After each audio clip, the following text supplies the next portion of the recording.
ॐ सहना भवतु सहनौ भुनक्तु सह वीर्यङ्करवावहै तेजस्विनावधीतमस्तु मा विद्विषावहै।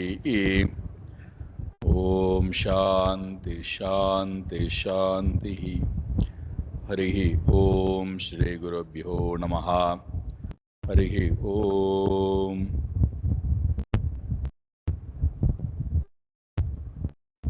सच्चिदानन्दरूपाय विश्वोत्पत्त्यादिहेतवे तापत्रयविनाशाय श्रीकृष्णाय वयं नमः। जन्माद्यस्य यतोऽन्वयात् इतरतश्चार्तेष्वभिज्ञस्वराट् तेने ब्रह्म हृदाय आदिकवये मुह्यन्ति यत्सूरये। तेजो वारिमृदां यथा विनिमयो यत्र त्रिसर्गो मृषा धाम्ना स्वेन सदा निरस्तकुहकं सत्यं परं धीमहि। धर्मप्रोज्झितकैतवोऽत्र परमो निर्मत्सराणां सतां वेद्यं वास्तवमत्र वस्तु शिवदं तापत्रयोन्मूलनम्। श्रीमद्भागवते महामुनिकृते किं वा परैरीश्वरः सद्यो हृद्यवरुध्यतेऽत्र कृतिभिः शुश्रूषुभिस्तत्क्षणात् निगमकल्पतरोर्गलितं फलं सुखमुखातमृतद्रवसंयुतं पिबत भागवतं रसमालयं मुहुरहो रसिका भुवि भावुकाः। नारायणं नमस्कृत्य नरं चैव नरोत्तमं देवीं सरस्वतीं व्यासं ततो जयमुदीरयेत्। देवीं सरस्वतीं व्यासं ततो जयमुदीरयेत्।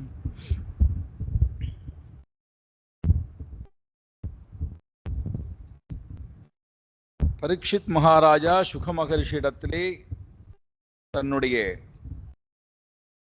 சந்தேகத்தை வெளிப்படுத்தினார். இறைவன் எல்லோருக்கும் சமமானவன் என்று சாஸ்திரம் சொல்லுகிறது,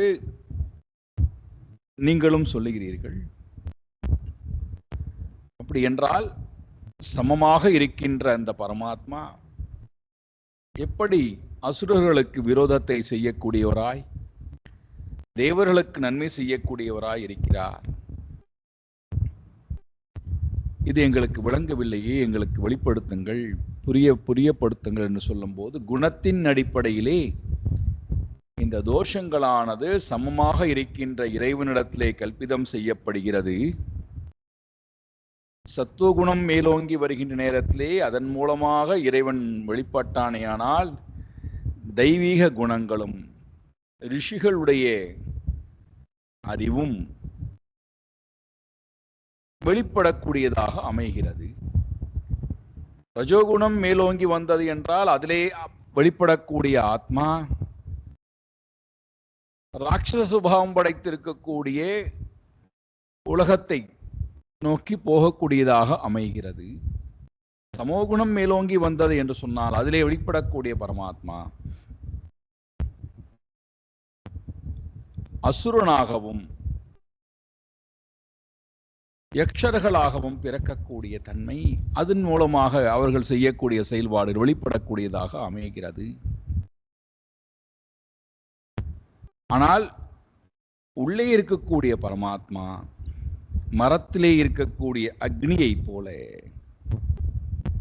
எங்கும் வியாபித்திருக்கக்கூடிய அக்னியானது எவ்வாறு மாற்றம் அடைவது இல்லையோ, அந்த உபாதியினுடைய தன்மைக்கு ஏற்ப அது வெளிப்படுகிறதோ, பாத்திரத்துக்குள் இருக்கக்கூடிய ஆகாசம், பாத்திரத்துக்கு வெளியே இருக்கக்கூடிய ஆகாசம், ஜலத்துக்குள்ளே இருக்கக்கூடிய சூரியன், ஜலத்துக்கு வெளியிலே இருக்கக்கூடிய சூரியன், எப்படி எந்த பேதமும் கிடையாதோ அதே போல மூன்று அவஸ்தைகள், மூன்று சரீரங்கள், மூன்று குணங்கள், மூன்று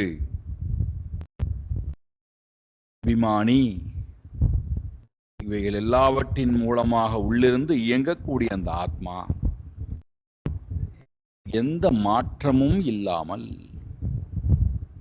நிர்குணஹா அவ்யக்தஹா அஜஹா பிரகிருதேகே பரஹா. அப்போ இவர் மீண்டும் சந்தேகத்தை வெளிப்படுத்த தர்மர் நாரத மகர்ஷியிடத்திலே கேட்ட கேள்வி, அதற்கு கொடுக்கப்பட்ட பதிலாக இங்கே நாம் பார்த்து கொண்டிருக்கின்றோம். யுதிஷ்டிரர் கேள்வி கேட்கிறார் நாரத மகர்ஷியிடத்திலே, பரமாத்மாவுடைய ஏகாந்தமான பக்தர்கள் கூட பரமாத்மாவை அடைவது இல்லை. ஆனால் யார் பரமாத்மாவை சதா துவேஷித்துக் கொண்டே இருந்தானோ அந்த சிசுபாலனும் தந்தவக்ரனும் இறைவனை அடைந்திருக்கக்கூடிய அற்புதத்தை பார்க்கின்றோம். என்ன ஆச்சரியம்! பகவான் இங்கே பேதத்தோட கூடியதானே இருக்கிறார். பகவானை சதா தொழக்கூடியவனை கண்டுகொள்வதே இல்லை.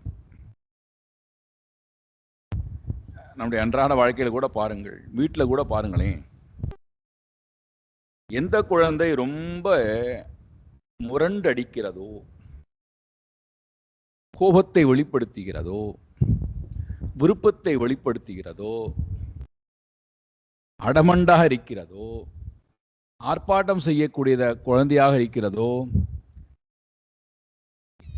அந்த குழந்தைக்கு முதல் கவனிப்பு இருக்கும். எந்த குழந்தையானது அமைதியாக இருக்கிறதோ, சொல்வதை கேட்டுக்கொண்டிருக்கிறதோ, அந்த குழந்தையை சீண்டுவார் கிடையாது. இது வீட்டிலேயே பார்க்கும். நம்ம அந்த குழந்தையினுடைய தன்மையை வேற எல்லோரிடத்திலும் பெருமையா சொல்லிப்போம். அந்த குழந்தைகிட்ட கூட சொல்லிப்போம், இது வாயே கிடையாது பாவம்,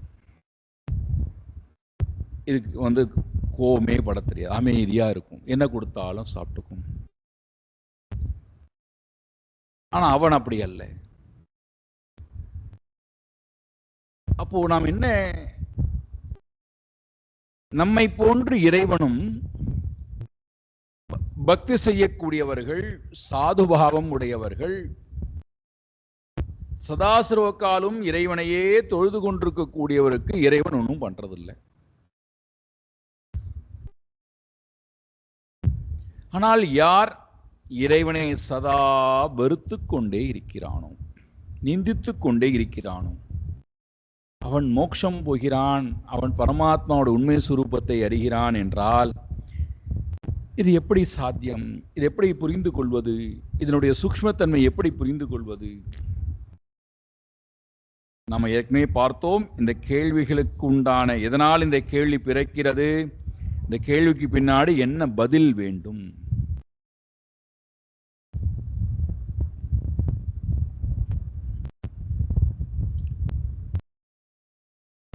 ஏன்னா இதெல்லாமே நம்பிக்கையின் அடிப்படையிலே வரக்கூடியவை, அனுபவத்தின் அடிப்படையிலே வரக்கூடியவை, அறிவின் அடிப்படையிலே வரக்கூடியவை. இதை வைத்துக்கூட முடிவே பண்றோம், பக்தி செய்யலாமா வேண்டாமா. அனுபவத்தின் அடிப்படையில், என்னுடைய அனுபவத்தின் அடிப்படையில், மற்றவர்களுடைய அனுபவத்தின் அடிப்படையில் பக்தி செய்யலாமா வேண்டாமா.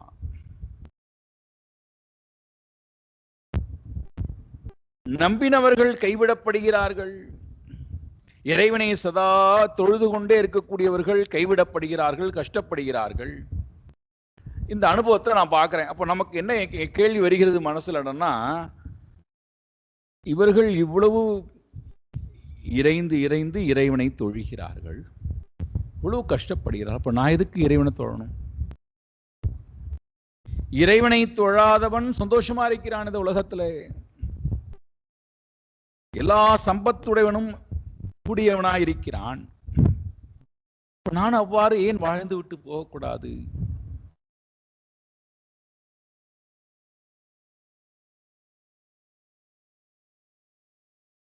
ஏன்னா இந்த கேள்வி எல்லாமே நம்ம எல்லோருடைய மனதிலும் இருக்கிறதுனால தான் இறைவனிடத்திலே பக்தி செய் அப்படின்னு சொன்னா உடனே நம்ம மறுப்பு தெரிவிக்கிறோம், அல்லது மறுப்பு தெரிவிக்க அமைதியா இருக்கும். ஏண்டா அண்ணா, இறைவனை தொழுது இப்ப எனக்கு என்ன கண்டுது? தொழுதவன்லாம் சந்தோஷமா இருக்கிறானா? இறைவன் உடனே அவனுக்கு கேட்டதெல்லாம் கொடுத்து விட்டா, அவன் கஷ்டத்தெல்லாம் போக்கி விட்டாரா? இல்லையே. என்னை மட்டும் ஏன் தொழ சொல்கிறீர்கள்?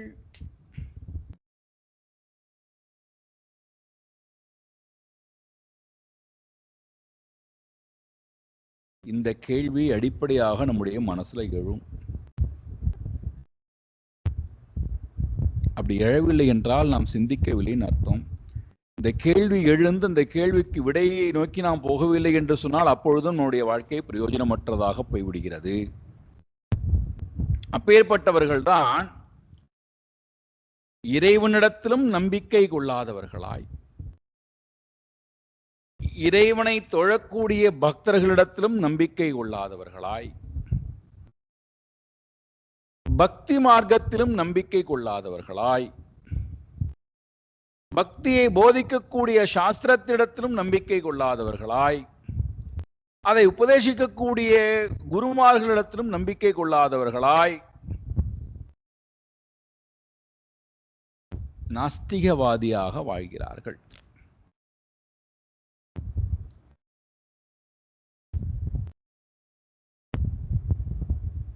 எனக்கு கடவுள் மேலாம் நம்பிக்கை கிடையாதுங்க. ஒருத்தரை சந்தித்தேன். அவருடைய பெண் குழந்தை, அவருடைய மருமகன் எல்லோரும் இறை நம்பிக்கை உடையவர்களாக இருக்கிறார்கள். ஆனால் அந்த மனிதனுக்கு கடவுள் நம்பிக்கை இல்லை. இப்போ அவரிடத்துல பேசிக்கொண்டிருக்கும் போது அவர், எனக்கு கடவுள் நம்பிக்கைலாம் கிடையாது, ஆனால் பி குட் டூ குட், நல்லவனாயிரு நல்லதை செய். இப்ப இவர் நல்லவனாயிரு நல்லதை செய்யன்னு சொல்லுகிறார். ஆனா அவருடைய வாழ்க்கையில நல்லவனாவும் இல்லை, நல்லதையும் செய்யல. ஆனா சொல்றது என்ன? Be good do good.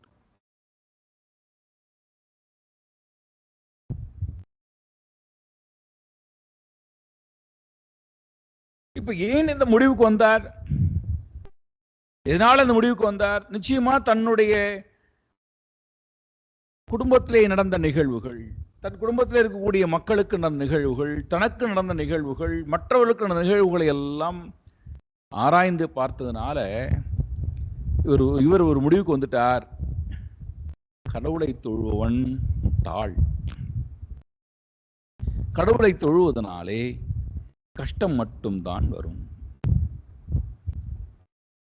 கடவுளை தொழுவதனால ஒரு விதமான பிரயோஜனமும் இல்லை.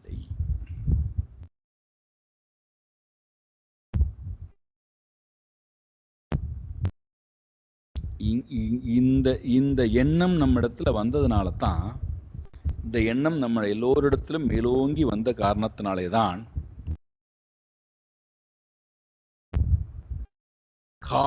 காலையில எழுந்ததிலிருந்து இரவு உறங்குகின்ற வரை இறைவனையே நினைத்து கொண்டு வாழ வேண்டிய வாழ்க்கையை உதறி தள்ளிவிட்டு, சாகும் வரை இறைவனை நினைத்துக் கொண்டே வாழ வேண்டிய வாழ்க்கையை புறம் தள்ளிவிட்டு, வருடத்துக்கு ஒரு நாள் ஒரு 5 நிமிடம் இறைவனுக்காக செலவு செய்வது, அல்லது மாதத்துக்கு ஒரு நாள் இறைவனுக்காக ஒரு 5 நிமிடம் செலவு செய்வது, அல்லது வாரத்துல ஒரு நாள் ஒரு 5 நிமிடம் இறைவனுக்காக செலவு செய்வது, அல்லது புண்ணியமான நாட்களிலே ஒரு 2 நிமிடம் இறைவனுக்காக நேரத்தை கொடுப்பது, அது போதும். அதுக்கு மேலாம் ஒண்ணுமே தேவையில்லை. அப்ப மொத்த நேரம் முழுக்க என்ன செய்யலாம்? எங்களுக்கு நிறைய வேலைகள் இருக்கு. குடும்பத்தை கவனிக்க வேண்டும், சம்பாத்தியம் செய்ய வேண்டும், அதை சேமிக்க வேண்டும், அதை முறையாக சேகரிக்க வேண்டும், அதை முறையாக பாதுகாக்க வேண்டும். இதே சிந்தனையிலேயே நம்முடைய வாழ்க்கை முறையானது போவதுதான் சரி. இதில் நடுவுல இறைவனை பற்றின சிந்தனை எல்லாம் தேவையில்லை.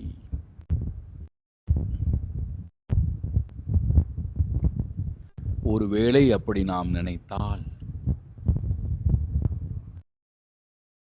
இங்கே அதற்கு அழகான விடையானது சுக மகரிஷியால் பரீட்சித்துக்கு கொடுக்கப்பட இருக்கிறது. நாரத மகரிஷியால் யுதிஷ்டிரருக்கு கொடுக்கப்பட இருக்கிறது. அந்த விடை நமக்கு நம்முடைய கேள்விகளுக்கு எல்லாம், சந்தேகத்துக்கு எல்லாம் விடை கொடுக்கக்கூடியதாக அமையும். இப்ப அவர்களுடைய கேள்விக்கு போவதற்கு முன்பாக இவ்வளவு கேள்வி நாம கேட்டோம், இவ்வளவு சந்தேகத்தை வெளிப்படுத்தினோம். நம்முடைய அறிவிலே, சிற்றறிவிலே கொஞ்சம் சிந்தித்து விட்டு மேல போவோம். அவருடைய பதில் இருக்கட்டும். நம்முடைய அனுபவத்திலே இந்த சிந்தனையும் சரியா? இப்ப எதிரடியான ஒரு சிந்தனையை பார்த்தோம் அல்லவா? அந்த சிந்தனையும் சரியான சிந்தனையா? அந்த சிந்தனையோட கூடி வாழக்கூடியவர்கள் சரியான முறையிலே தன்னுடைய வாழ்க்கையை வாழ்கிறார்களா?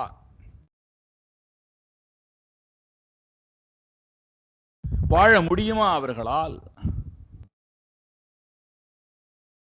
அப்படின்னு கேட்டா, சரியான முறையிலே ஒருவனுடைய வாழ்க்கை முறையானது இந்த சிந்தனை உடையவனுக்கு அமையாது. ஏன்?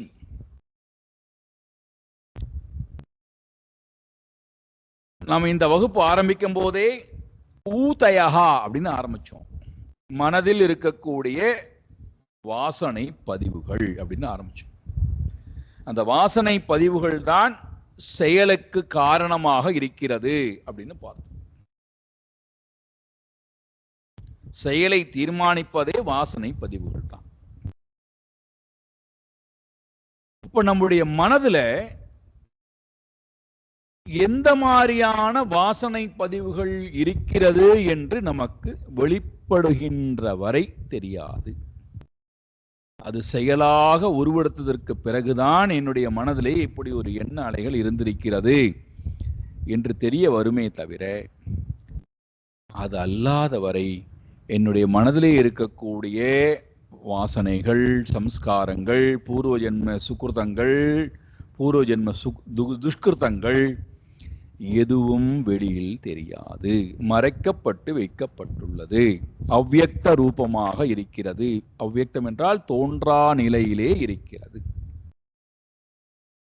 அது செயலாக வெளிப்படும் போதுதான், எண்ணமாக வரும்போது கூட நமக்கு தெரியாது, செயலாக வெளிப்படும் போதுதான் நமக்கு தெரிகிறது, ஓ என்னிடத்திலே இப்படி ஒரு எண்ண அலைகள் இருந்திருக்கிறது, இப்படி ஒரு வாசனை இருந்திருக்கிறது.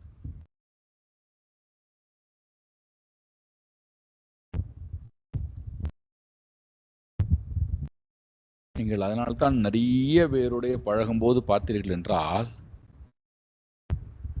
சிறு பிராயத்திலே அவர்கள் செய்த செயல்பாடுகள், வாழ்ந்த வாழ்க்கை முறை ஒரு குறிப்பிட்ட காலத்திற்கு பிறகு அவர்களுடைய சிந்தனைகள், அவர்களுடைய செயல்பாடுகள், அவருடைய வாழ்க்கை முறையை பார்த்தால் சம்பந்தமே இல்லாமல் இருக்கும்.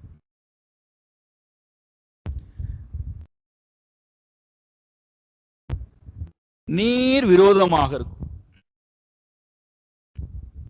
எது அவர்களுடைய இந்த செயல்பாட்டை தீர்மானித்ததா இருந்தது? மனதிலே இருந்த வாசனைகள்.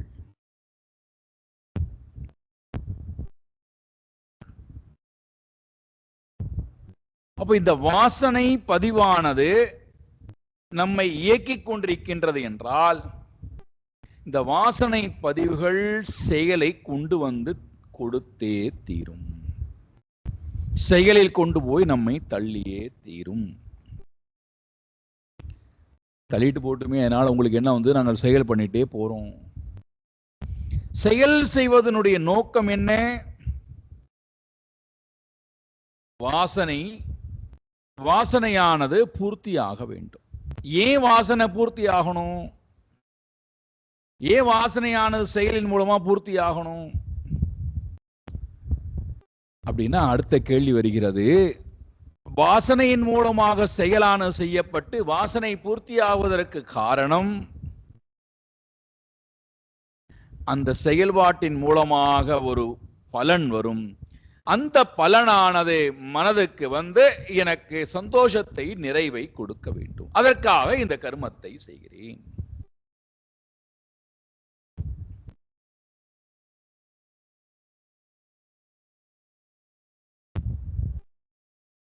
அப்ப அடிப்படை நோக்கம் செயல் செய்வது அல்ல. அடிப்படை நோக்கம் நான் வாசனாரூபமாக இருந்து அதனுடைய விருப்பு வெறுப்புக்கு உட்பட்டு அது எனக்கு நிம்மதி இல்லா தன்மை, அமைதி இல்லா தன்மை, நிறைவற்ற தன்மையை கொடுக்கிறது. அது எனக்கு நிறைவை கொடுக்க வேண்டுமானால் நான் செயலை செய்துதான் இந்த காரியத்தை செய்து அதனுடைய பலனை அனுபவித்தால் தான் நிறைவு கிடைக்கும் என்று அந்த வாசனை என்னை சும்மா இருக்க விடாமல் செயலில் கொண்டு போய் தள்ளுகிறது.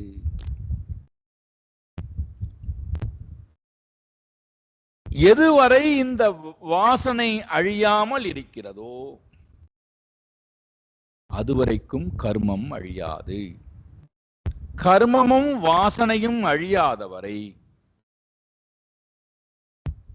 நமக்கு ஓய்வு கிடையாது, அமைதி கிடையாது, முழுமை கிடையாது. அப்போ நான் எப்படி இருப்பேன் மனதளவிலே? வெளி உலகத்திலிருந்து பார்க்கும்போது எல்லாம் இருப்பதாக, உலகத்தில் இருக்கக்கூடிய என்னென்னலாம் ஐஸ்வர்யங்கள் இருக்கோ, என்னெல்லாம் பொருள் இருக்கோ, அது எல்லாம் என்னிடம் இருப்பதாக வெளி உலகத்து மக்கள் நினைக்கலாம். நானும் அதை வைத்துக்கொண்டு எல்லாம் என்னிடம் இருக்கிறது, ஆயினாலே நான் ரொம்ப ரொம்ப பாக்கியவான் அப்படின்னு சொல்லலாமா என்றால் நம்முடைய மனசு தான் கேட்கணும். எல்லாம் உன்னிடம் இருக்கிறதே, மனமே நீ நிறைவா இருக்கிறாயா? மனமே நீ அமைதியாக இருக்கிறாயா? மனமே நீ சந்தோஷமாக இருக்கிறாயா? மனமே நீ பயமில்லாமல் இருக்கிறாயா? மனமே நீ சுதந்திரமாக இருக்கிறாயா? மனமே கவலை இல்லாமல் இருக்கிறாயா? மனமே மன அழுத்தம் இல்லாமல் இருக்கிறாயா? மனமே சார்புத்தன்மை இல்லாமல் இருக்கிறாயா?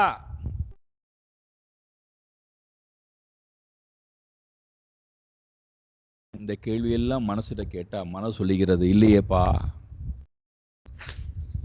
சார்புத்தன்மை கொண்டவனாக இருக்கிறேன், பயம் கொண்டவனாக இருக்கிறேன், பற்று கொண்டவனாக இருக்கிறேன், பந்தப்பட்டவனாக இருக்கிறேன், கவலை கொண்டவனாக இருக்கிறேன், மன அழுத்தம் கொண்டவனாக இருக்கிறேன், சந்தேகம் உடையவனாக இருக்கிறேன், விருப்பு வெறுப்பு கொண்டவனாக இருக்கிறேன்.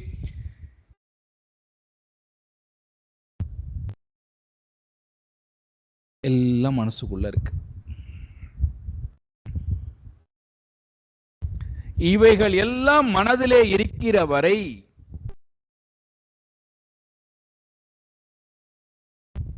நான் பி குட் டூ குட் செல்லுபடி ஆகாது. இறைவனை தொழமாட்டேன் செல்லுபடி ஆகாது. இறைவனை தொழுவதனாலே ஒரு பிரயோஜனம் கிடையாது. இறைவனை தொழுவதனால இறைவனுக்கு ஒரு பிரயோஜனம் இல்லை. என்ன என்ன மூடத்தனமாக நாம் சிந்திக்கிறோம் பாருங்கள். இறைவனை தொழுவதனாலே இறைவனுக்கு ஏதோ போய் சேர்கிறதுன்னு நினைக்கிறோம், அல்லது இறைவனை தொழுவதனாலே இறைவன்கிட்ட எனக்கு ஏதோ கிடைக்கும் நினைக்கிறோம். இறைவன் எதையும் கொடுப்பதும் இல்லை, இறைவன் எதையும் எடுப்பதும் இல்லை. பாவம். ஏன்னா பகவான் ரொம்ப தெளிவா சொல்லிட்டார், சமோகம் சர்வபூதேஷு நமே துவேஷி ந பிரியா. எனக்கு யாரிடத்திலும் துவேஷமும் இல்லை, யாரிடத்திலும் பிரியமும் இல்லை. நமே துவேஷி ந பிரியா.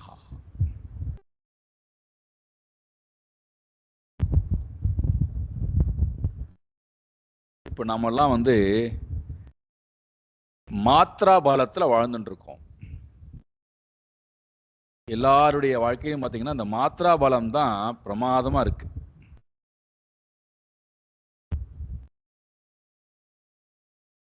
அது என்ன மாத்ரா பலம்?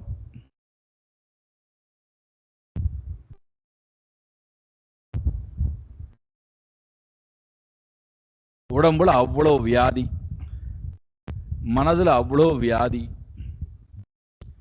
அப்போ மாத்திரையா சாப்பிட்டு இருக்கும்.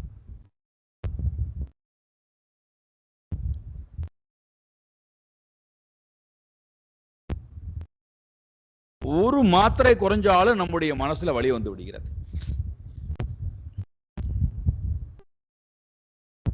என்னிடம் எண்ணிலடங்காத செல்வங்கள் இருக்கு, ஆனா என்ன இல்லடான்னா மாத்திரா பலம் இல்லாம வாழ்க்கை இல்லை.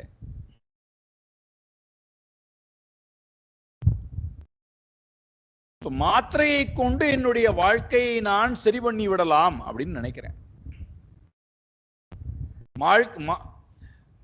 என்ன சொல்லக்கூடியது?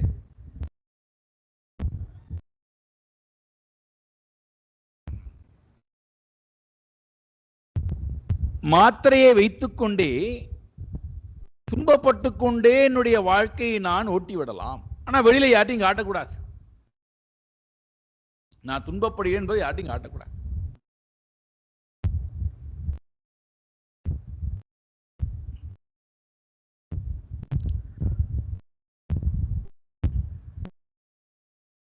இப்ப என்னுடைய வாழ்க்கை முறை நீங்க முழுக்க பார்த்தீர்கள் என்றால், ஒன்று மாத்திரையை சார்ந்து, அல்லது செல்வங்களை சார்ந்து, அல்லது பணம் பதவி புகழை சார்ந்து, அல்லது உறவுகளை சார்ந்து, அல்லது உணவை சார்ந்து, அல்லது புண்ணிய பலத்தை சார்ந்து சதா சர்வ காலம் சார்புத்தன்மையிலேயே என்னுடைய வாழ்க்கை ஓடுகிறது. சார்புத்தன்மை என்னுடைய மனதில் இருக்கிற வரை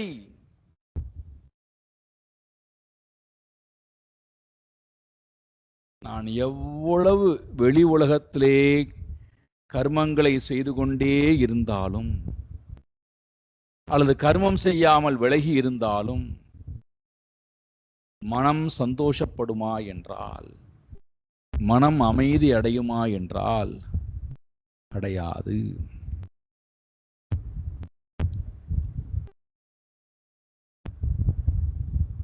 அப்ப நாம் இறைவனை தொழுவதனுடைய நோக்கம் என்ன? இறைவன் யாரிடத்திலும் துவேஷமும் காட்டவில்லை, யாரிடத்திலே அவருக்கு பிரியமும் இல்லை என்றால் அப்ப அவரை நான் தொழுவதனுடைய நோக்கம் என்ன? எதற்காக அவரை நான் தொழ வேண்டும்?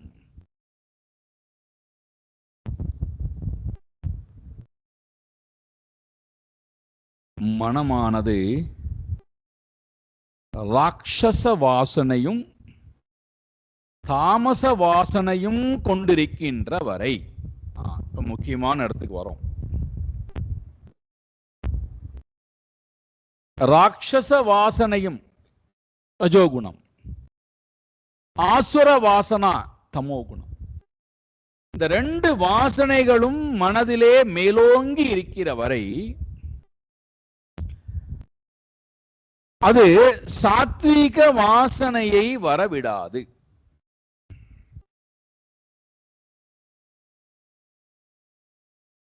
சாத்வீக வாசனையை வரவிடாமல் இந்த ரெண்டு வாசனைகளும் மேலோங்கி வந்தது அப்படின்னா அந்த வாசனை என்ன செய்கிறது?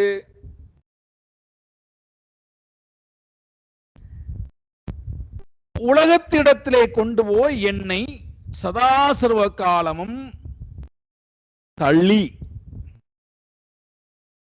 உடலையும் இந்திரியத்தையும் பிராணனையும் மனதையும் தள்ளி அறிவை செயல் இழக்க வைத்து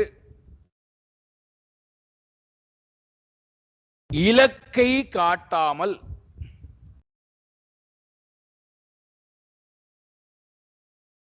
என்னை பிரவர்த்தியிலேயே அழுத்தி வைத்திருக்கக்கூடிய ஆற்றல் படைத்தது இந்த இரண்டு விதமான எண்ணங்கள்.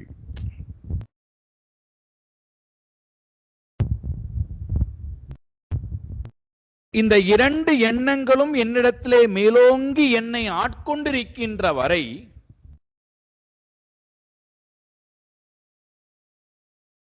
என்னை விட்டு மோகம் போகாது, சோகம் போகாது, பயம் போகாது, கவலை போகாது, அவநம்பிக்கை போகாது, ஆசை போகாது, பற்று போகாது, துன்பம் போகாது. ஒன்று முடங்கி கிடப்பேன், செயலற்ற நிலையிலே முடங்கி கிடப்பேன், அல்லது சதா சர்வ காலமும் செயலிலேயே ஈடுபட்டிருப்பேன்.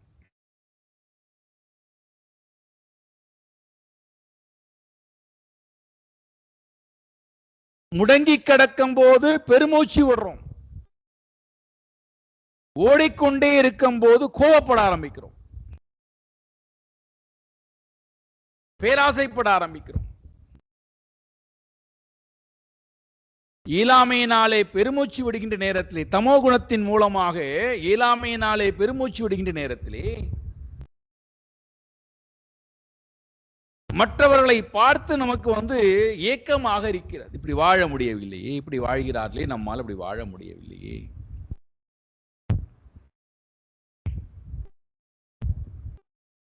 அப்போ நமக்கு மனதே சந்தோஷம் இல்லை, நிறைவு இல்லை.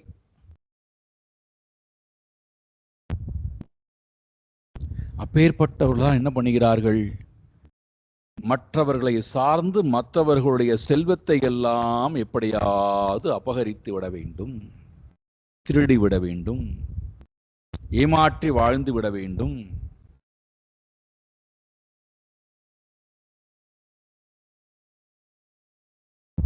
ஏன்னா தன் முயற்சி இல்லை. அப்ப என்ன பண்ணுவது? மற்றவர்களுடைய செல்வத்தை பார்க்கும்போது, மற்றவருடைய வாழ்க்கை முறையை பார்க்கும்போது, மற்றவருடைய சந்தோஷத்தை பார்க்கும்போது இவர்களுக்கு மனதுக்குள்ளே ஆதங்கம்,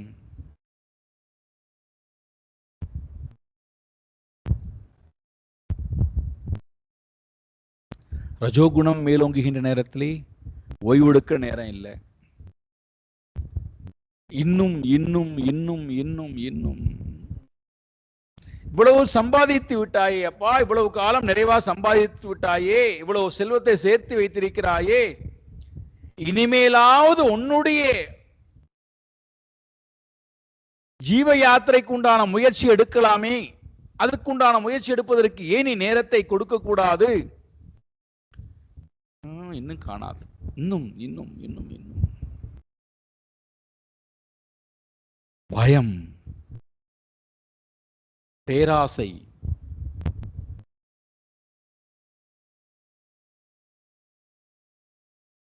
நிறைவற்ற தன்மை,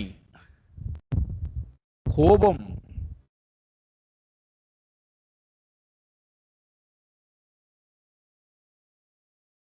இப்பேற்பட்டவர்கள் நிறைய செயலை செய்வார்கள்.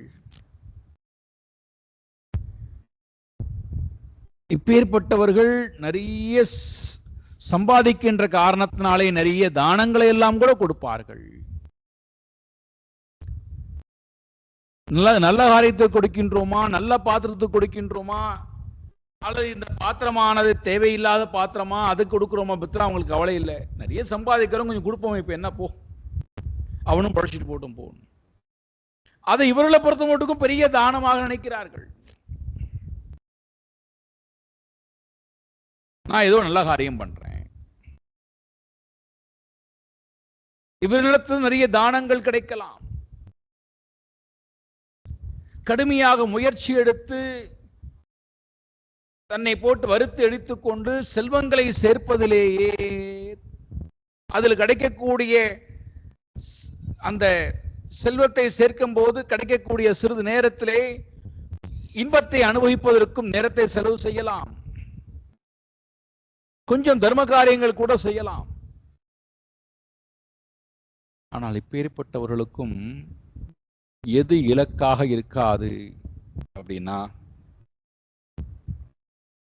இது எல்லாவற்றையும் கொடுத்த இறைவன் இலக்காக இருக்க மாட்டார். இது எல்லாவற்றுக்கும் மேலானவராக இருக்கக்கூடிய இறைவன் இலக்காக இருக்க மாட்டார். இது எல்லாவற்றையும் ஆண்டு கொண்டிருக்கக்கூடிய இறைவன் இலக்காக இருக்க மாட்டார்.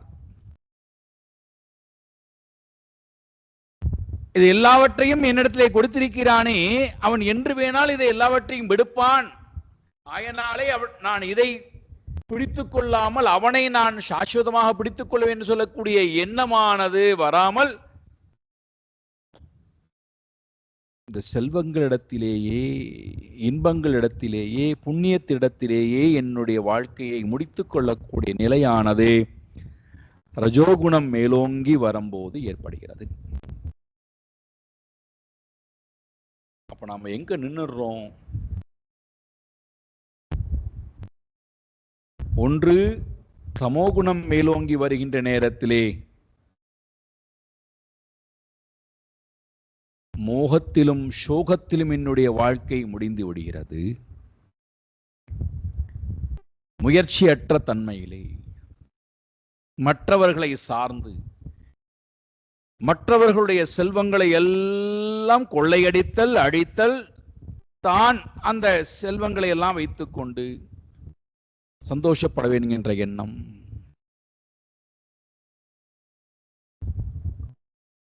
ரஜோகுணம் மேலோங்கி வருகின்ற நேரத்திலே கடினமாக உழைக்கிறான், நிறைய செல்வங்களை எல்லாம் சேர்க்கிறான், தான தர்மங்கள் எல்லாம் கூட செய்கிறான்.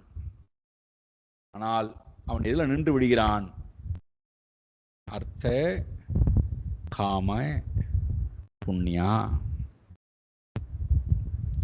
முதல்ல உள்ளவன் அந்த இது கூட வர்றது கிடையாது. அவன் கொள்ளடிக்கிறதுல மட்டும்தான் ஈடுபாடு. அடுத்தவங்களுடைய உறிஞ்சு சாப்பிடணும். ரெண்டாவது, கொஞ்சம் பரவாயில்லை, உழைக்கணுங்கிற எண்ணம், கொஞ்சமாவது கொடுக்கணுங்கிற எண்ணம் இருக்கு. ஆனா அந்த இரண்டுமே என் நிலையிலே என்னுடைய மனதில் இருக்கக்கூடிய சம்ஸ்காரத்திலிருந்து, வாசனையிலிருந்து என்னை விடுவிக்குமா என்றால், என்னுடைய மனதில் இருக்கக்கூடிய இந்த இரண்டு விதமான வாசனைகளிலிருந்தும் அவைகள் என்னை விடுவிக்காது.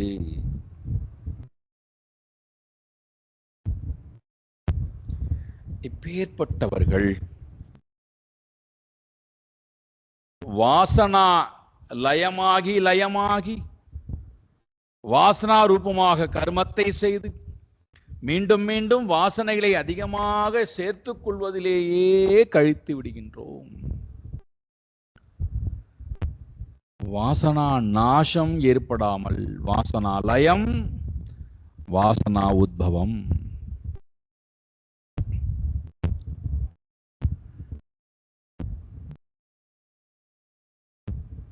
அதனால்தான் நீங்கள் பார்க்க போகிற அழகான ஒரு ஒரு ஒரு அஜாமிலோபாக்கியானத்தை போல அழகான ஒரு உபாக்கியானம் இங்கே வர இருக்கிறதை பார்க்க போகிறீர்கள். ஹிரண்யகசிபு பிரகலாதனுடைய சரித்திரம். ஒருவன் சத்துவகுண பிரதானி, ரொம்ப விரிவா அங்க பார்க்க இருக்கும். இன்னொருவன் ராட்சச தாமச பிரதானி. அது வேற யாரும் அல்ல, ஹிரண்யகசிபு பிரகலாதன் வேற யாரும் அல்ல, நம்முடைய மனம். அதில் இருக்கக்கூடிய சத்துவ ரஜஸ் தமஸ் குணங்கள் தான்.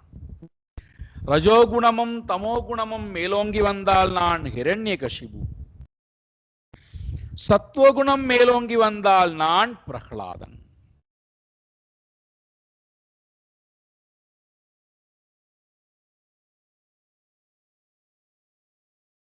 அப்ப பிரகலாதன் யாரோ ஒரு தனிப்பட்ட கதாபாத்திரம் அப்படின்னு நாம சிந்தித்து விட்டால் நமக்கு அந்த கதாபாத்திரத்தினால ஒரு பிரயோஜனம் கிடையாது. ஹிரண்யகசிபுன்னு சொல்லக்கூடிய கதாபாத்திரம் இருந்தது, அது ராட்சசனாக இருந்தது, ஆசுர சம்பத் கொண்டதாக இருந்தது நினைத்தால் நமக்கு அந்த கதாபாத்திரத்தினால ஒரு பிரயோஜனம் கிடையாது. நான் தான் அந்த கதாபாத்திரம், என்னிடத்திலே தான் அந்த கதாபாத்திரம் இருக்கிறது. ராட்சச கதாபாத்திரம், ஆசுரி கதாபாத்திரம், சாத்விக கதாபாத்திரம். சாத்விக கதாபாத்திரமானது யாரை நோக்கி போகின்றது என்பதை நீங்கள் பார்க்க போகிறீர்கள். ராட்சச ஆசுரி சம்பத் கொண்ட கதாபாத்திரமானது எப்படி வாழப் போகின்றது அதையும் நீங்கள் பார்க்க போகிறீர்கள். அதனால தான் பாகவதத்தை எனி புராணம், வேதாந்த அறிவு கொண்டு நீங்கள் பாகவதத்தை அலசி ஆராய ஆரம்பித்தீர்களானால் ஒவ்வொரு அணுவும் ரசிச்சு அதை நம்மோட இணைத்து, நம்முடைய அன்றாட வாழ்க்கையோட இணைத்து பார்த்து அதை அனுபவிக்க முடியும். ஒவ்வொரு விஷயமும் அவ்வளவு சுலபத்தில் நகரவே முடியாது நம்மளால்.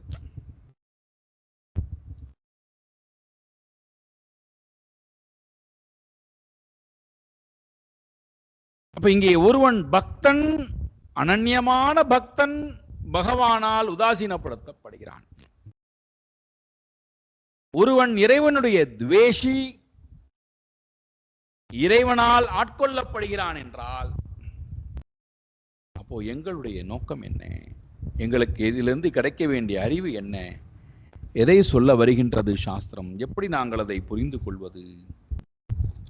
இப்போ இறைவனை நினைக்காமல் வாழலாமா, வாழ்ந்து விடலாமா என்றால் வாழலாம், தப்பே கிடையாது.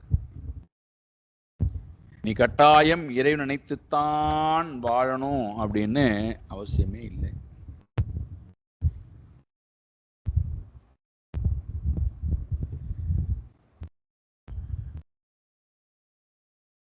நீங்க மலைப்பாங்கான பகுதிக்கு போகிறீர்கள் வச்சுப்போமே.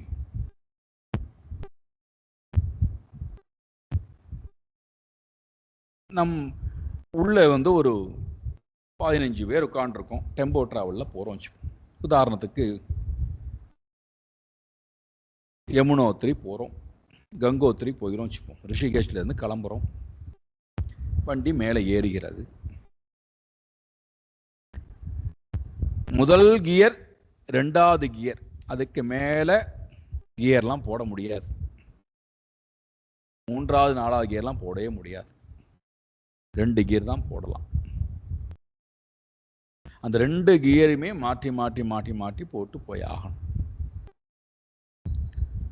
இப்போ ஒரு குறிப்பிட்ட இடம் வரும்போது 2வது கியர்ல போகக்கூடிய வண்டி மேலே ஏற மாட்டேங்கிறது.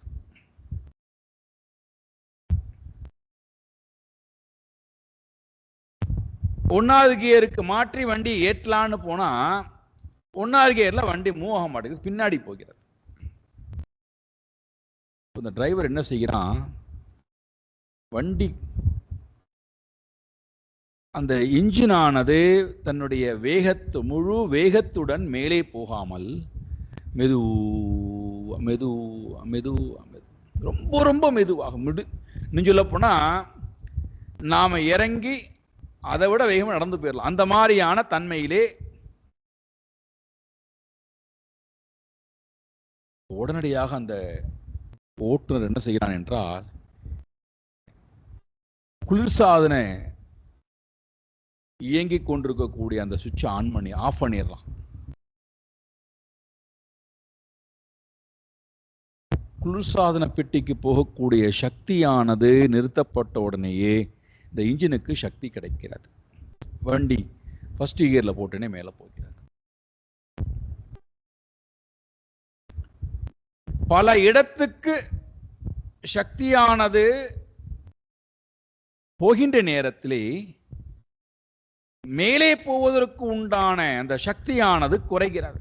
அப்போ உடனே அந்த சக்தி என்ன பண்றான், ஒரே இடத்துக்கு ஒன்று சேர்க்கிறான்.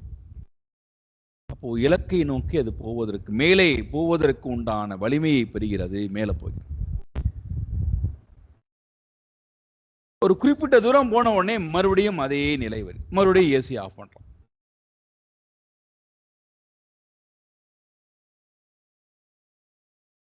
அதே போல எப்பொழுதெல்லாம் நம்முடைய மனம்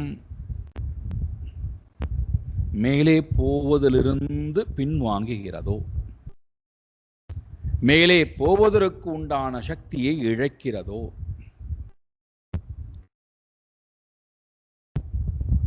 என்னெல்லாம் முயற்சி எடுத்து பார்த்தாலும் மேலே போகாமல், ஏன் போகாமல் இருக்கிறது என்கின்ற தவிப்பு வருகிறதோ, அப்பொழுதெல்லாம் உடனே அறிவை கொண்டு ஆராய்ந்து பார்த்து, அங்குதான் நமக்கு சாஸ்திர அறிவு தேவைப்படுகிறது, குருவனுடைய துணை தேவைப்படுகிறது. அந்த உபதேசத்தை எடுத்துக்கொண்டு, எதனால் இந்த இடத்திலே நான் கஷ்டப்படுகிறேன், எது காரணமாக இருக்கிறது, இந்த இடத்திலே என்னை மேலே போக விடாமல் செய்வது எது? அப்ப அந்த குணங்களை நான் மாற்றினால் முழு பலமும் இந்த மனசுக்கு வந்து விடுகிறது. இல்லை என்றால் மனசு என்ன பண்ணுகிறது? நாலா பக்கத்திலும் சிதறி ஓடி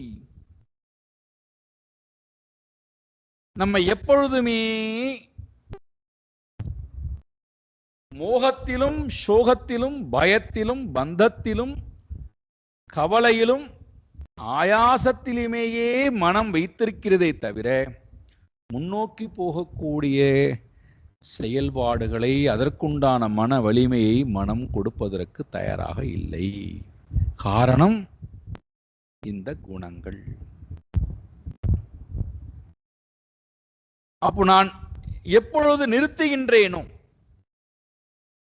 இலக்கை நோக்கி போவதற்கு எதெல்லாம் தடையா இருக்கோ அதெல்லாம் நிறுத்தி அந்த எண்ணங்களை எல்லாம் ஒன்று திரட்டி ஒரே செயல்பாட்டுக்குள்ளே கொண்டு வருகிறேனோ, அப்போ மனம் முன்னோக்கி போகின்றது, முன்னோக்கி போகின்றது. அப்படி முன்னோக்கி போவதற்கு என்ன செய்தால் முன்னோக்கி போகலாம், அதைத்தான் பார்க்க போகின்றோம். அதைத்தான் இங்கே நாரத மகரிஷி யுதிஷ்டிரருக்கும் பரீட்சித் மகாராஜாவிற்கு சுக மகரிஷியும் கொடுக்க இருக்கிறார். இப்போ இந்த கேள்வி, அனன்யமான பக்தர்கள் கூட இறைவனை அடைவது துர்லபமாக இருக்கிறதே, ஆனால் சிசுபாலன் தந்தவக்கரனை போன்றிருக்கக்கூடிய சதா இறைவனையே வெறுத்தவர்கள் அடைந்திருக்கிறார்கள். அப்படி என்றால் ஏ தத் வேதிதும் இச்சாமஹா, வயம் இச்சாமஹா, நாங்கள் ஆசைப்படுகிறோம். எதற்கு? வேதித்தும், அறிந்து கொள்வதற்கு. உங்களிடத்திலிருந்து நாங்கள் இந்த உண்மையான ரகசியத்தை அறிந்து கொள்வதற்கு ஆசைப்படுகின்றோம். முனேகே சர்வம் ஏவ வயம் முனேகே, முனிவரே, ரிஷியே, நாரத மகர்ஷியே, சர்வ ஏவ, நாங்கள் எல்லோரும் இந்த உண்மையை அறிந்து கொள்ள ஆசைப்படுகின்றோம்.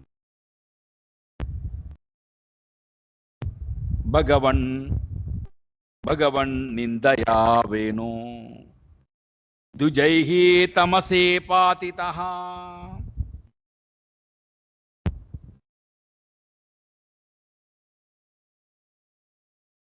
வேணன் என்று சொல்லக்கூடிய ராஜா, வேணராஜன் பகவன் நிந்திதயா, கிருஷ்ண பரமாத்மாவை நிந்தித்தான்.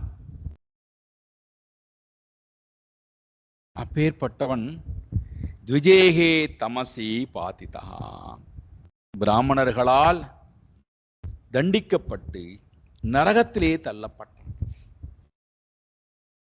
வேணராஜா இறைவனை துவேஷித்தான், நரகத்தில் தள்ளப்பட்டான். ஆனால் சிசுபாலன் தந்தவக்கரனோ சதா இறைவனையே துவேஷித்தான், மோட்சத்துக்கு போகிறான். இது எப்படி சாத்தியம்? எப்படி நடக்கிறது?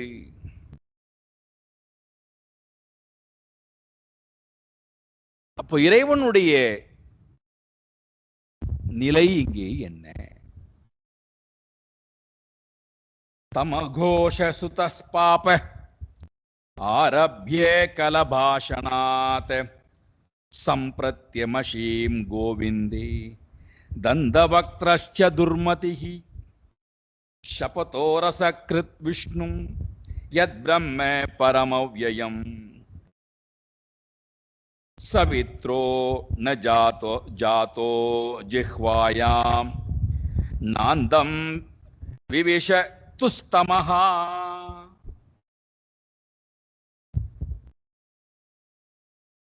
தம கோஷசுதா சிசுபாலன், பாப்பியாக இருக்கக்கூடிய சிசுபாலன்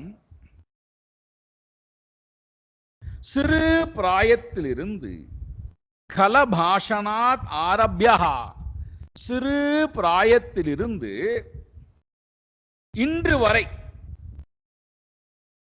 சம்பிரதி இப்போ வரை, சிறு பிராய அவன் எப்பொழுது பேச ஆரம்பித்தானோ அந்த காலத்திலிருந்து, கலபாஷனாத் அவன் எப்பொழுது பேச ஆரம்பித்தானோ அந்த காலத்திலிருந்து இப்பொழுது வரை கோவிந்தே அமர்ஷிஹி, கோவிந்தனிடத்திலே அமர்ஷம் பொறாமை கொண்டவனாய் வெறுப்பை சதா காமித்துக் கொண்டே இருந்தான். இது நம்ம எல்லோருக்கும் தெரியும். பேசக்கூடிய காலத்திலிருந்து இன்று வரை இறைவனை சதா துவேஷித்திருக்கிறான். அது மட்டுமல்ல, துர்மதிஹி, அவனுடைய புத்தியானது துஷ்டத்தை மட்டுமே எண்ணக்கூடிய, துன்பத்தை மட்டுமே எண்ணக்கூடிய புத்தியாக இருந்திருக்கிறது. அவனோட சேர்ந்து தந்தவக்ரஹாச்ச, தந்தவக்ரனும், வக்ரம் என்றாலே கோணல் அர்த்தம். தந்தவக்ரம் என்றால் பற்கள் எல்லாம் கோணலாக உடையவன், மனமும் கோணல் மனம் படைத்தவன். அப்ப இந்த இரண்டு பேருமே சதா சர்வ காலம் கோவிந்தனை சிறு பிராயத்திலிருந்து இன்று வரைக்கும் வெறுப்பு உணர்வுடன், பொறாமை உணர்வுடன் இறைவனை சதா நிந்தித்துக் கொண்டே இருந்திருக்கிறார்கள். அப்படி இருக்க, யத் பிரம்ம அவ்யயம் பிரம்ம விஷ்ணும், அழிவற்றவராக இருக்கின்ற, மாறுதல்லாமல் இருக்கக்கூடிய அந்த விஷ்ணுவை அசக்ரத் ஸ்பதஹா, அடிக்கடி அடிக்கடி திட்டி தீர்த்து கொண்டே இருந்தார்கள். ஒன்னா ரெண்டா, சதா சர்வகாலம் நிந்தித்துக் கொண்டே இருந்தார். அப்படி இருக்க அவர்களுக்கு நிச்சயமா தண்டனை கிடைச்சிருக்குமா வேண்டாமா? இறைவனை சதா நிந்தித்துக் கொண்டே இருந்தவர்களுடைய நாக்குக்கு ஏதாவது ஒரு பலன் கிடைத்திருந்தது என்றால் நமக்கு நம்பிக்கை வந்திருக்கும். இறைவனை நிந்திக்க கூடியவனுக்கு இந்த இந்த பலன் வருகிறது அப்படின்னு நமக்கு பயம் வந்துடும். இப்ப நம்ம நிந்திக்க கூடாதுன்னு. கஷ்டமே கொடுத்தவன் எந்த ஒரு எதிரடையான விளைவையும் அனுபவிக்காத போது நமக்கு அவனே தவறு பண்றான், அப்ப நாம பண்ணா என்ன? அப்ப அது உரிமை மாறி ஆகிவிடுகிறார். எனக்கு கொடு. அப்ப இவர்கள் இறைவனை சதா நிந்தித்துக் கொண்டே இருந்தார்கள். அப்படி இருக்க அவர்கள் இரண்டு பேருடைய நாக்கும் வாக்கும் கொஞ்சம் கூட பழுதாகாமல் இருந்திருக்கிறதே. ஜிஹ்வாயாம் ஸ்வித்ரஹா ந ஜாதஹா, இறைவனை வைத நாக்கு வறண்டு போகவே இல்லையே. இறைவனை வைத நாக்கானது வெண்குஷ்டம் ஏற்படவில்லையே. இறைவனை வைத நாக்குக்கு வாய்ப்புண் வரவில்லையே, நாக்கிலே புண்கள் வரவில்லையே, நாக்கு அழுகி போகவில்லையே, நாக்கு துண்டிக்கப்படவில்லையே. நாக்கு என்பது ஒரு கருவி என்றால் அந்த நாக்கின் மூலமாக நிந்தித்தவன் அந்தம் தமகான விவிசதுஹு, கருவிக்கும் ஒரு பாதிப்பும் இல்லை, கரணமும் எந்த பாதிப்பும் அடையாமல் கர்த்தாவும் நரகத்துக்கு போகாமல் இருந்திருக்கிறாரே, அதோட நரகம் அடையாமல் இருந்தால் பரவாயில்லை. கதம் தஸ்மின் பகவதி துரவக்ராகதாமணி பஷ்யதாம் சர்வலோகானாம் லயமீய துரஞ்சசாஹ.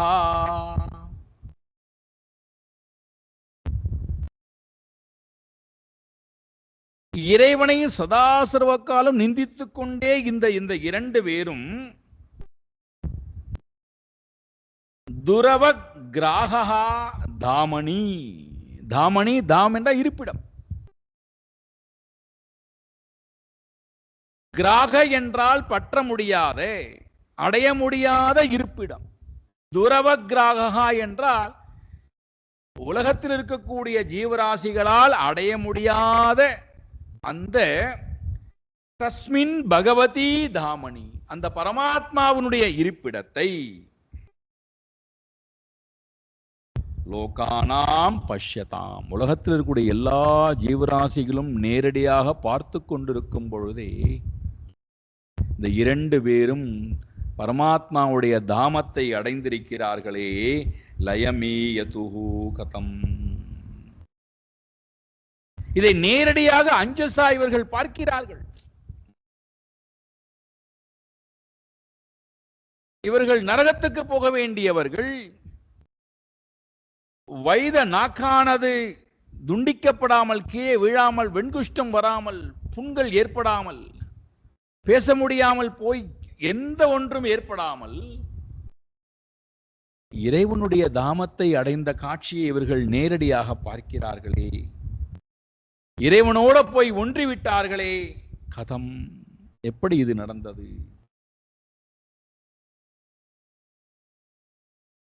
ஆகையினாலே இது விஷயத்திலே என்னுடைய மனதிலே ஒரு பெரிய குழப்பம், பெரிய சந்தேகம் என்பது இருக்கிறது. இங்கெல்லாம் இந்த கேள்விகளுக்கெல்லாம் விடை கிடைத்தால்தான் மாறாத பக்தி இறைவனிடத்திலே செய்யணுங்கிற எண்ணம் வரும். இல்லைன்னா இந்த மாதிரியான கதாபாத்திரங்களை எல்லாம் படித்து முடிச்சதுக்கு அப்புறம் நம்ம ஒரு வாட்ட கதை சொல்லிட்டு போயிட்டோம் வச்சுப்போம். கிருஷ்ண பரமாத்மா தந்தவக்ரனையும் சிசுபாலனையும் தன்னுடன் சேர்த்து கொண்டார், நிந்தித்தவனை தன்னுடன் சேர்த்து கொண்டார் அப்படின்னு சொன்னா அப்ப நமக்கு என்ன தோணும்? அப்ப நான் இறைவன் நிந்தித்து விட்டே போகிறேன், எதுக்கு நான் வந்து பகவானை தொழணும், வழிபாடு பண்ணணும், நேரத்தை செலவு பண்ணணும்? நிந்தித்தால் மோட்சம் கிடைக்கிறது, எதுக்கு வழிபாடு பண்ணணுங்கிற என்னெல்லாம் வந்துடும். இந்த கேள்விக்கெல்லாம் விடை கிடைக்கலன்னா நமக்கு பக்தி என்பதே வராது. வெறுப்பு தான் வரும், அவநம்பிக்கை தான் வரும். அதனால்தான் புராணங்களை எடுத்து போதிக்கின்ற நேரத்திலும் சரி, படிக்கும் போதும் சரி, அதுக்கு பின்னாடி இருக்கக்கூடிய சூக்ஷ்மமான அர்த்தங்கள் நமக்கு புலப்படவில்லை என்றால், எடுத்து நமக்கு சொல்லப்படவில்லை, விளம்பப்படவில்லை என்றால், இந்த புராணத்தை தவறாக புரிந்து கொண்டு அது காட்டக்கூடிய மார்க்கத்தையும் நாம் தவறாக புரிந்து கொண்டு அவநம்பிக்கை உடையவர்களாக வாழ ஆரம்பிச்சிருவோம். இத யுதிஷ்டிரர் கேட்கிறார் நாரத மகர்ஷியிடத்துல, ஏதத் பிராம்யதி மே புத்திஹி தீபார்ச்சிரிவ வாயுனா ருஹ்யேதத் அத்புததமம் பகவாம்ஸ்தத்ர காரணம்.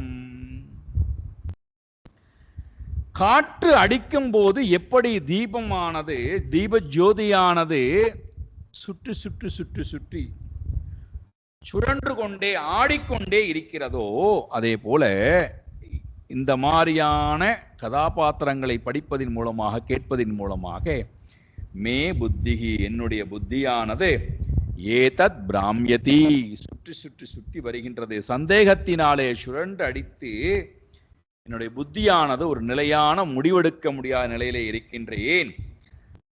அத்புதம் தமம், மிக ஆச்சரியமாக இருக்கக்கூடிய இந்த விஷயத்தை தெளிவுபடுத்த வேண்டும். பகவான் தத்ர காரணம் ப்ரூஹி. நீங்கள் இது எல்லாதனுடைய சூக்ஷ்மமான அர்த்தத்தை அறிந்தவர்கள் ஆகினாலே எனக்கு இதனுடைய உண்மையான தாத்பரியத்தை சொல்லுங்கள் என்று தன்னுடைய கேள்வியை முன்வைக்கிறார். அதற்கு என்ன பதில் கொடுக்கப்பட்டது அடுத்த வாரம் விரிவாக பார்க்க இருக்கிறோம். முக்கியமான பகுதி அடுத்த வாரம் பார்ப்போம். ஓம் பூர்ணமதః பூர்ணமிதம் பூர்ணாத் பூர்ணமுதச்யதே பூர்ணஸ்ய பூர்ணமாதாய பூர்ணமேவாவசிஷ்யதே. ஓம் சாந்தி சாந்தி சாந்தி. ஹரி ஓம் ஸ்ரீ குருப்யோ நமஹ. ஹரி ஓம். நாளை சாயங்காலம் 7 மணிக்கு பார்ப்போம். ஹரி ஓம்.